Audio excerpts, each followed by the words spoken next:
The Germans go to the polls in under a fortnight to elect representatives for their parliament, the Bundestag. While Chancellor Angela Merkel and her center-right Christian Democratic Union Party are generally expected to win a majority, who will they form a majority with? Will the anti-Islam party Alternative for Germany, or AfD, gain a foothold in parliament? And do the accusations against Moscow of interference in another election have substance? To answer these questions and more, we are joined by Cui Hongjian, Director of the Department of European Studies in the China Institute of International Studies, and Frank Siren, correspondent for Handelsblatt. We shall also speak to Hans-Dieter Heumann, Associate Director of the Center for International Security at the University of Bonn via satellite. That's our topic. This is a dialogue. I'm Yang Rui. But before we get started, let's take a look at this. 6 months ago, it looked like her job might be in jeopardy, but now Chancellor Angela Merkel is cruising to victory in Germany's September 24th vote, and the big question is what Europe's dominant political leader plans to do with her mandate for the potential fourth term. Although the vote is still a few days away, the polls and many German voters feel that Ms. Merkel already has won the race. Her conservative Christian Democrats lead Germany's second largest party, the left-of-centre Social Democrats, by almost 15 points. Analysts say that gap is far too large to bridge in just a few days. In their first and only nationally televised debate on Sunday, Chancellor Merkel sparred with challenger Martin Schulz. The liveliest of barbs were over Turkey's proposed entry into the European Union. Schulz remains set on cancelling the agreement and calling off accession talks. Merkel said she was not in favour of Turkey joining the EU either, but she wanted to consider different options for the country. I am immediately in favour of stopping pre-accession aid, but whether we close the door or whether Turkey does, we'll have to see. Above all, I now want to help the 12 people, or it is now 14, who are sitting in prison for political reasons, and here I see limiting economic ties as a very important point. Chancellor Merkel's trademark low-key competence appears to be playing well with German voters despite a troubled third term. Her decision to allow large numbers of refugees from the Middle East and other world hotspots into the country in 2015 brought on severe strains. And in her mandate for the fourth term, she must contend with the European Union's internal problems, talks over Brexit and the Trump administration, which poses challenges to traditional German foreign and economic policy goals. While Europe's largest economy continues to prosper, many voters feel issues of the nation's rising levels of inequality, stagnant wages, and the security of its generous pension system as the population ages have not been properly addressed. Welcome to our discussion here, gentlemen. Angela Merkel is likely to become the longest-serving prime minister other than her mentor, Helmut Kohl, who was 16 years in the office. Now, with 16 years at the top, do you expect the Germans to stick with their motto once again? To what do you think Merkel's success as a leader will contribute? She's actually only called Mutti by those who are a bit jealous about her leadership. And I think most of the Germans, they feel so insecure about all kinds of things that they say, yes, we're going to stick to Angela Merkel and there's no other option. Boredom starts to set in when people talk about German politics, and I never expect Germans to feel bored with their own political process. What do you think of the prospect for Angela Merkel to win the next election? Yeah, certainly. So far, this forthcoming German election is regarded as an election with least uncertainties, especially compared with other elections happening in other European countries. Yes, I think that to a large degree, it is because of the credibility and this authority or power of Chancellor Merkel. But of course, I think that the whole situation now in Germany, I think it gives a very, very good support for this current government, especially CDU, because as we know, so far Germany has a very good economic growth and also very good, employment situation and so on. But of course, now Yes, I think that still there will be some, maybe some uncertainties among the large of the certainties. Let me go to Professor Heumann. Hello.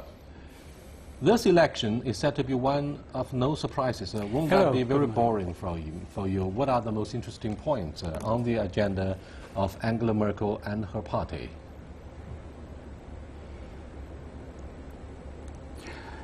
Yes, people say it's boring, but you know it's only boring if you expect an entertainment event. I think the issues that are at stake are really serious. It's, for example, the refugee question, but behind the refugee question you have the whole issue of the countries where the refugees come from, and how can you have relations with them, how can you cooperate with them to deal with the issues.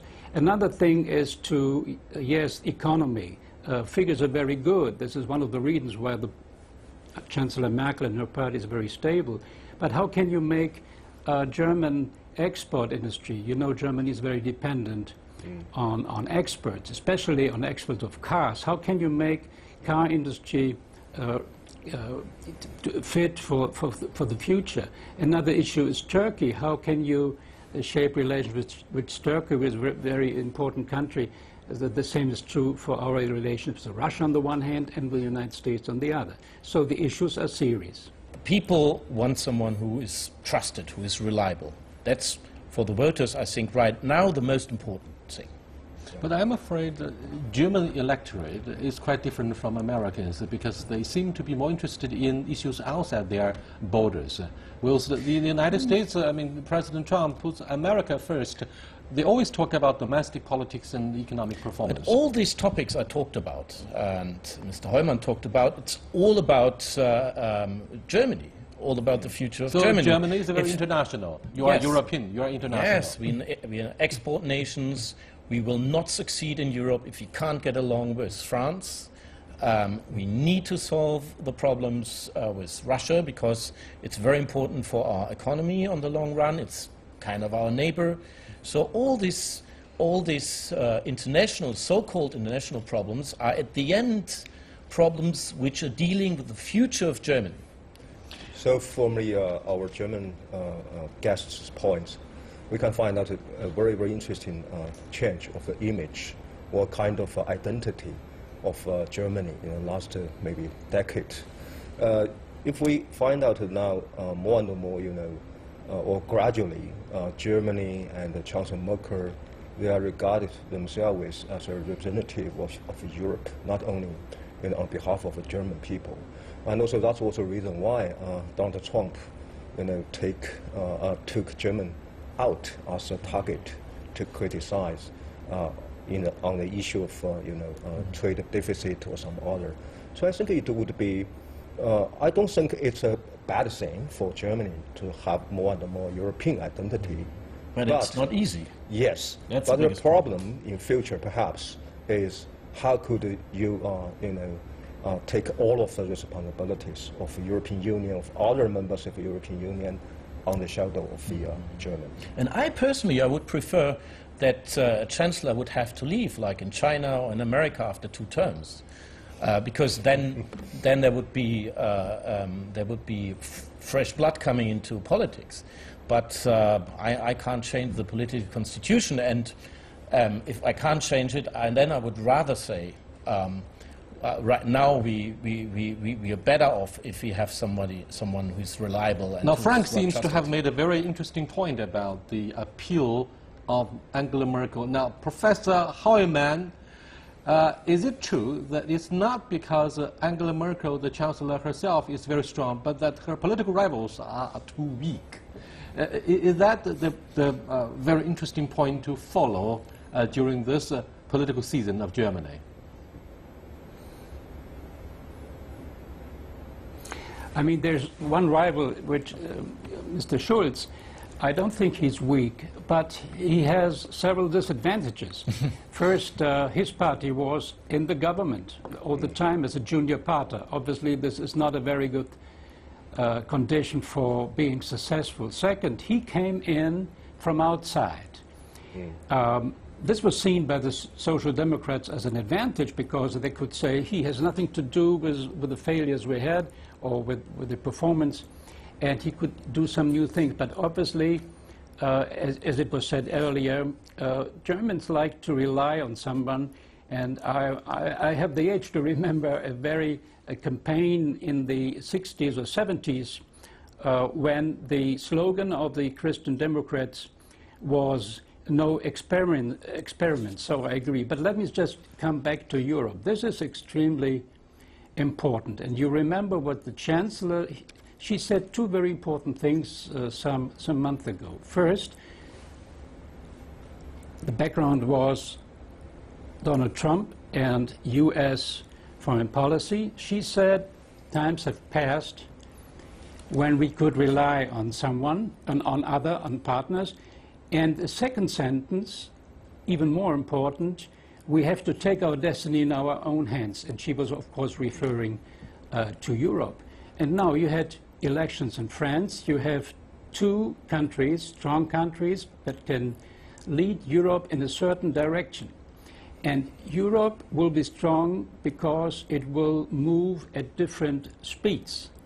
So Brexit, for example, is not really a crisis for Europe, it is a crisis for the UK. But Europe will move ahead at different speeds, with some countries leading, with some countries maybe thinking about joining later. This is a Professor really Heumann, what do you think of the image of Angela Merkel? What do you make of her appeal and charisma?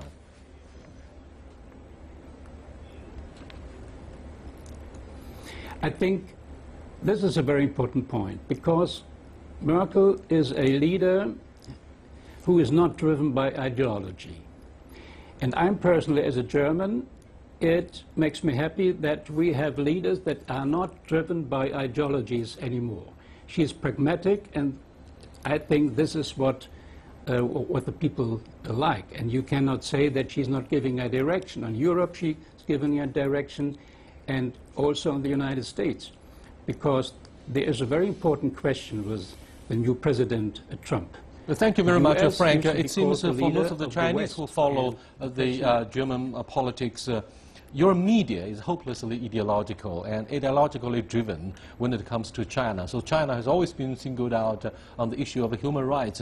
When Professor Heumann said, this Angela Merkel, your Chancellor, has not been so ideological and is very practical. Of course, she is practical, well respected internationally. In China, the image remains a little bit controversial, despite the huge benefits But the most important word is a little bit. Business relationship. We're talking about little details. I'm not sure if your observation of the German media is still true, or if there was a certain learning curve.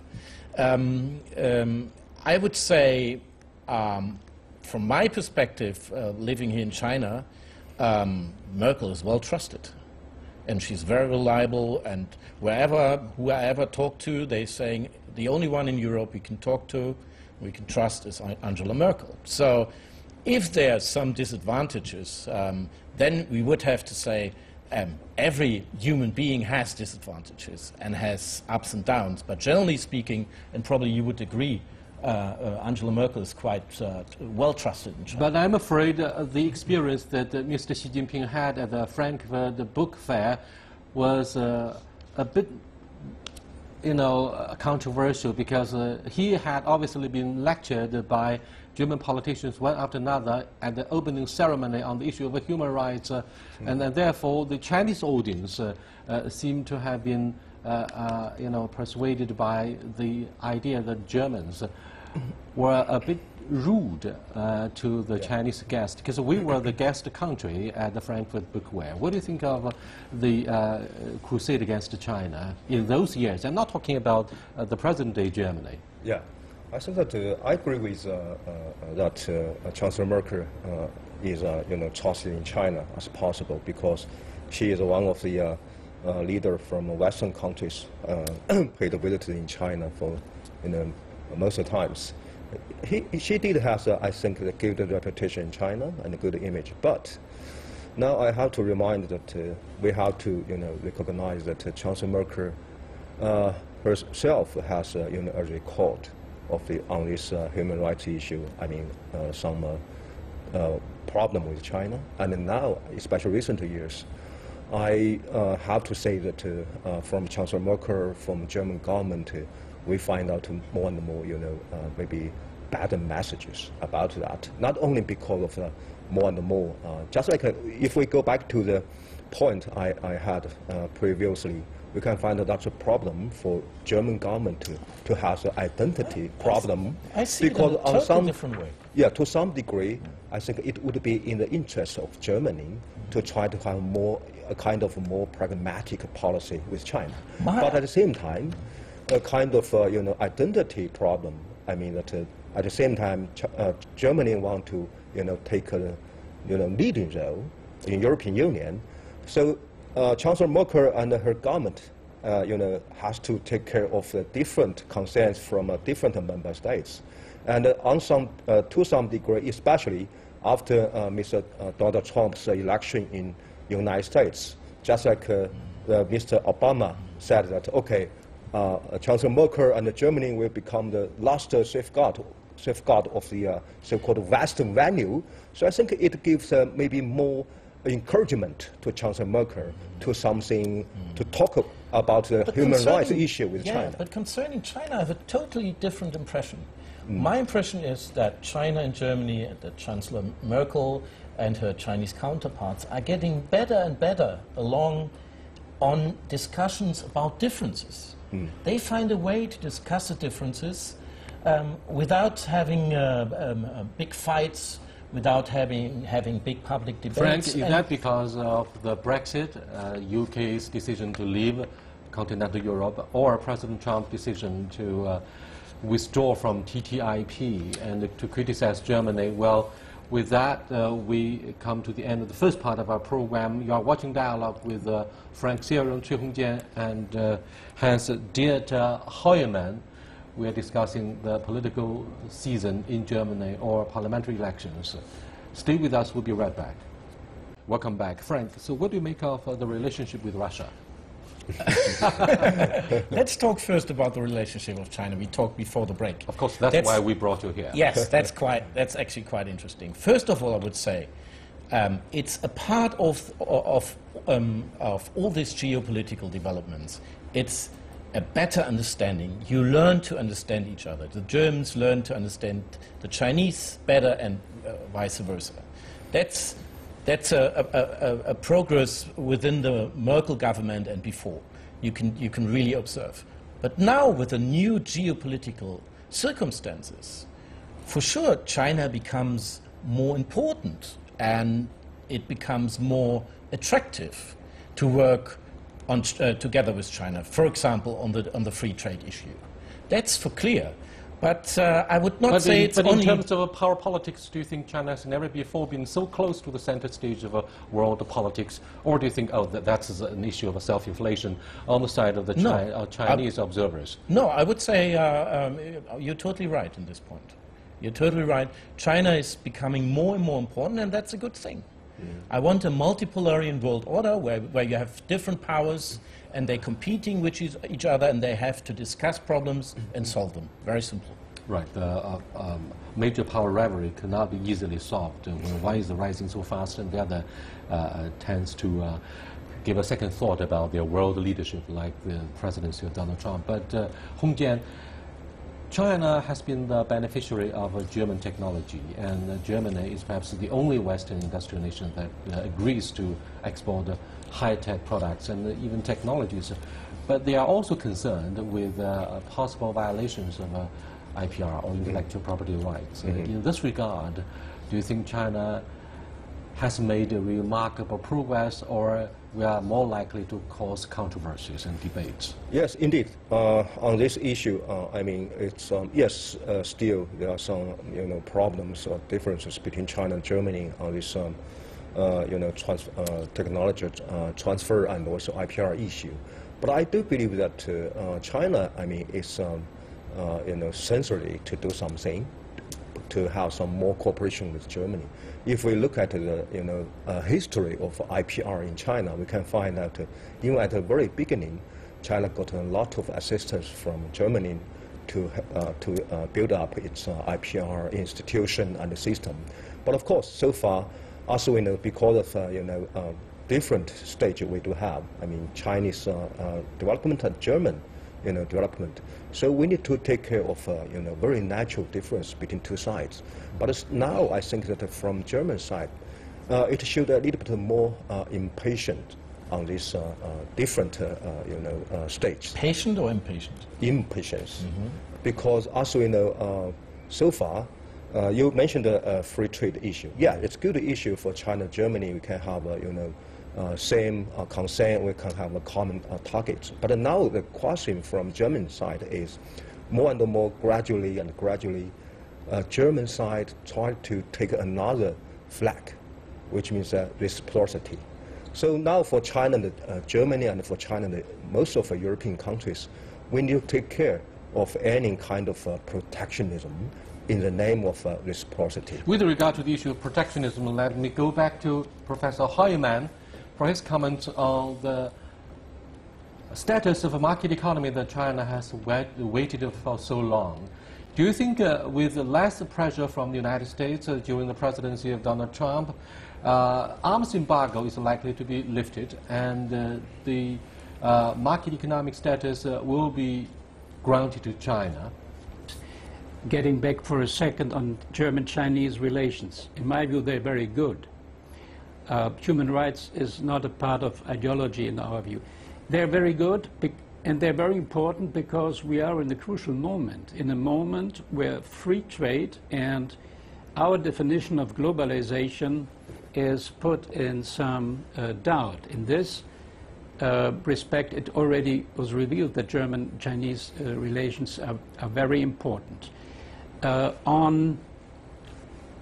If we join forces in defending free trade in the system we had, I think this would be very important, and the issues you mentioned are part of the negotiations. On arms import, you won't have, I think, a majority in the government coalition to change the policy. There's no question, Professor Heumann, that both Germany and China agree in anymore. principle to protect the principle of free trade and investment. However, what do you think of the alleged dumping of steel overcapacity in the European market? This is the decision of the EU Commission. This is not a German decision. And I really am not an expert on the steel production. But let me turn to Germany. German investments in China. German sells 15% of its cars in China, and both things have to be seen. There was criticism of the quotas on electromobile cars. For Germany also, it's important to have a market and to maybe cooperate in the electromobile cars. So it's both ways and many opportunities to come to an agreement. There always will be problems between Europe and China and Germany and China. The most important thing is how we deal with these problems. And there my observation is that we're getting better and better. And that's, for me, it's a relief.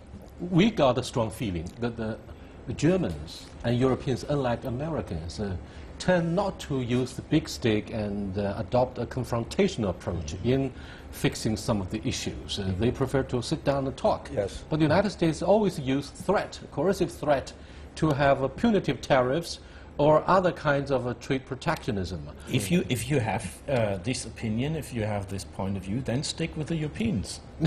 I wonder if those in the DC would agree with you, because they don't want to lose Chinese market, but they do not want our trade surplus to be so high. Yeah. What do you think? Yeah, firstly, I agree with you that there are always some problems between us, because just like I mentioned, that we are different. But now, what I want to say is, now because Chancellor Merkel become a very, very mature politician in Germany, and she will, take another term as Chancellor. I'm afraid that there will be some more problem between us, because as I mentioned that now perhaps that Germany, take the whole European Union into account, say that okay, we need to, on behalf of all of the member states. I think it's impossible anyway in practice.